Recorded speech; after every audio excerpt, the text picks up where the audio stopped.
Hello to all of our parishioners and friends of St Benedict's.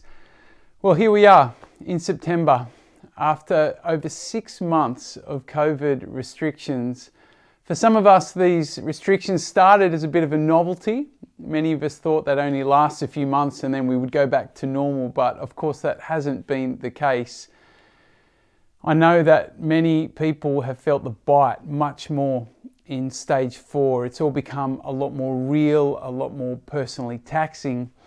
There have been, of course, some positives that have come out of this time. I know that some people have developed some helpful new practices and new routines. You're exercising more, you've taken up new hobbies, you're doing more reading, praying more. But some of us have no doubt also notice some bad habits slip into our lives. So now that we know that these restrictions aren't going away anytime soon, it's really important that we fully adjust now to these new circumstances as best we can, both as a church and also as individuals, to make sure that we keep ourselves spiritually healthy. I want to talk today about how we can create space in our souls. You see, many of us are feeling cramped, right? We're locked up in our houses. We can't go where we'd like to go. We can't do what we'd like to do.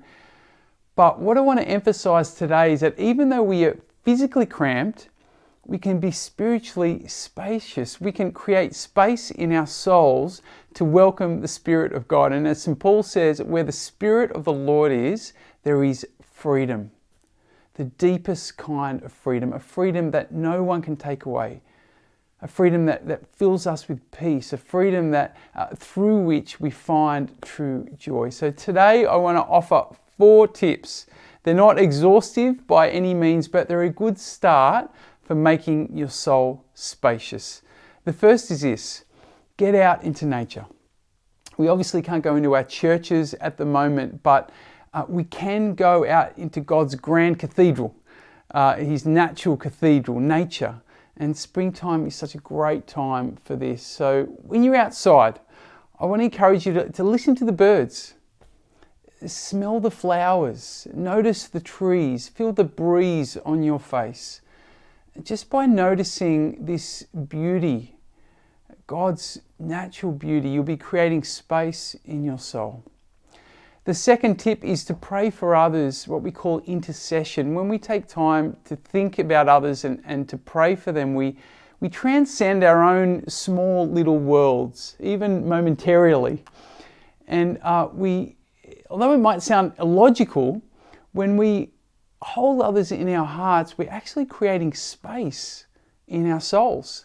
And so I want to encourage you to spend some time regularly in intercession. You might consider developing a prayer list, or just allow the Holy Spirit to put people on your heart. But when you are praying, I'd ask that you'd also include people who are in your local community, especially those who haven't yet encountered the love of God. And also pray for our parish mission, that God will continue to guide us and protect all of our work here. The third tip is to watch and read and listen regularly to content that nourishes your soul. There is lots of material out there to keep us entertained, but not all of it is good for our soul. So I want to encourage you to receive content that makes you more spiritually spacious. Content that encourages you and inspires you to live more generously. Whether it be in books or movies or podcasts or music, there is lots of good stuff out there.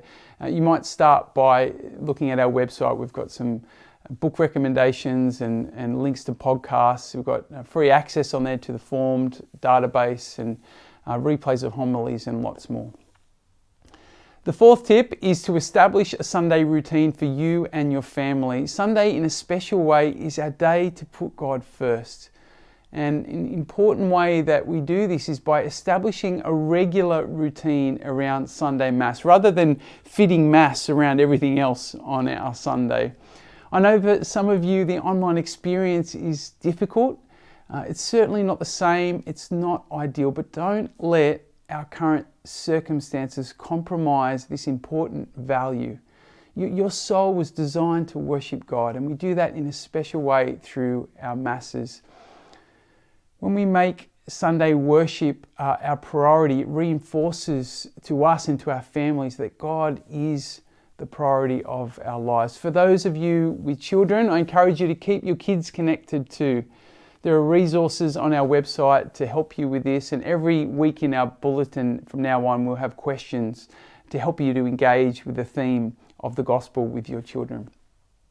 I trust that this will be helpful for you, and I look forward to the day when we can meet together again. Until then, if there's anything that we can do to support you, please don't hesitate to contact the office. We're praying for you, and God bless.